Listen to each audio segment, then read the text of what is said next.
Pulling அது எப்படி பண்ணுறது? காலையில் எழுந்ததும் எதுவும் சாப்பிடாமல் இதயம் வளத்தை வாயில ஊத்தி நல்லா கொப்பளிக்கணும், அப்புறம் அதை துப்பிடணும். இதுதான் ஆயில் புல்லிங்.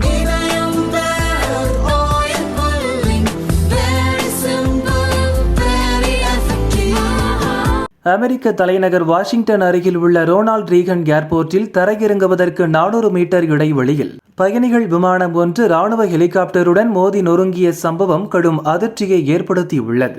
அமெரிக்கன் ஏர்லைன்ஸ் நிறுவனத்துக்கு சொந்தமான இந்த விமானத்தை BSA என்ற மற்றொரு சிறிய நிறுவனம் இயக்கி வந்துள்ளது. அமெரிக்காவின் மத்திய பகுதியில் உள்ள கான்சாஸ் மாகாணத்திலிருந்து 60 பயணிகள் 4 ஊழியர்களுடன் வாஷிங்டன் வந்துள்ளது. எதிர்பாராத விதமாக பிளாக் ஷாக் ராணுவ ஹெலிகாப்டர் மோதியதில் இரண்டும் வெடித்து சிதறி அங்கிருந்த போட்டோமேக் நதியில் விழுந்தன.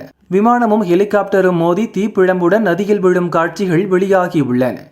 இந்த சம்பவம் அமெரிக்க நேரப்படி புதன்கிழமை இரவு 9 மணி, இந்திய நேரப்படி இன்று காலை 7:30 மணிக்கு நடந்துள்ளது. உடனடியாக ஏர்போர்ட்டில் அனைத்து சேவைகளும் நிறுத்தப்பட்டன.